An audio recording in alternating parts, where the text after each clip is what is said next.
আসসালামু আলাইকুম। হ্যালো বন্ধুরা, সবাই কেমন আছেন? আপনাদের সাথে শেয়ার করেছিলাম যে আমার একটা পাখি আমি পেয়েছি বারান্দা দিয়ে সকাল সকাল, নতুন অতিথি। তো যাই হোক, ওকে দেখে খুব খারাপ লেগেছিল। দেখেন, বারান্দায় প্রথমে ওই মাথায় ছিল, এখন এদিকে চলে আসছে। পরে বুঝতে পারলাম যে এটা হয়তো বিপদে আছে। তো ওকে আসলে আমি ধরলাম, দেখলাম যে ও উঠতে পারছে না খুব ভালোভাবে। তো ওকে ধরে দেখি যে ওর পায়ে একটা আঘাত, মানে ওর পায়ের হাঁটু থেকে পায়ের পাতা পর্যন্ত এই অংশটা তার নাই। তো এই যে দেখতেছিলাম আর ভাবলাম যে সে তো আসলেই খুব কষ্টে আছে, কোথায় যাবে।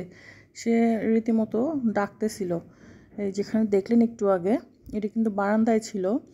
আমার যে গামছা ওটার উপরে উঠে ও এদিকে তাকায়, রুমের দিকে তাকায় ডাকতেছিল। তো আমি গিয়ে ধরে তাকে এইভাবে নিয়ে আসলাম। এরা কিন্তু খুব করে, মানে ঠোঁট দিয়ে কামড়ায়, দাঁতও শক্ত নাকি ঠোঁট শক্ত কে জানে, মানে কেমন যেন একটা করে। তো সে হয়তো বুঝতে পারছে না যে আমি তাকে ভালো করব না ক্ষতি করব। তো আমি তাকে নিয়ে এসে এরকম যে একটা দেখলেন তো জালির মধ্যে ঢুকায় আপাতত রাখলাম।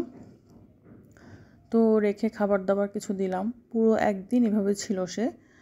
তারপরে থাকার পরে তাকে আমার এক আন্টি আছে, উনিও এই লাভ বার্ডগুলো মানে ঘরে পালে।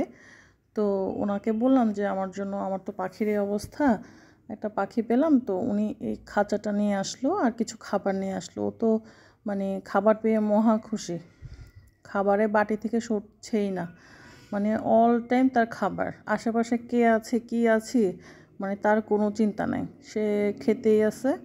তো যাই হোক, অসহায় দেখে আসলে তাকে রাখা, না হলে রাখতাম না। বুঝতে পেরেছিলাম যে তার কোনো একটা প্রবলেম হচ্ছে। তো ভয়ও পাচ্ছিলাম যে এটা বাঁচবে কি না, কারণ যে অবস্থায় ছিল ও আসলে কুকড়াচ্ছিল বারান্দায় প্রথমে এসে। তারপরে আমি যখন ভিতরে চলে গেলাম ওকে দেখার পরে, কারণ ওকে ধরার মতো কোনো স্কোপ ছিল না তখন। তো আমি যখন রুমের ভিতরে চলে গেলাম, ও তখন ঠিক আমার রুমের দরজা বরাবর এসে ডাকাডাকি করছিল। হয়তো বা কেউ পালতো, ওখান থেকে হয়তো বের হয়ে চলে আসছে বা কেউ ছেড়ে দিছে, এরকম কিছু একটা হবে। তো ওকে গোটা একদিন এভাবে কষ্টে থাকতে হলো। আমরা তো আসলে বুঝি না ও কী খাবে না খাবে। তো ওকে ধনেপাতা, গাজর, তো আর হচ্ছে আমরা যাই খাই একটু একটু ওকে দেই।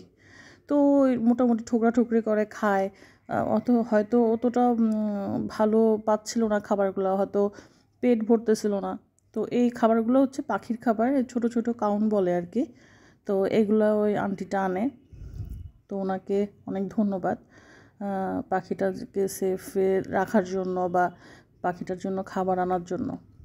তো আসলে একটা পাখি হলে তো কী হয়েছে, মানুষের সেবা করা, ও হচ্ছে একটা জীবন্ত পাখি।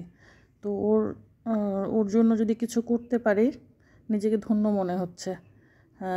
তো এইটা খাবারটা পেয়ে সে মহা খুশি। সে অনেকক্ষণ বলতে সে খাচ্ছেই, মানে যে খাবারটুকু আনছে সে মানে কারোর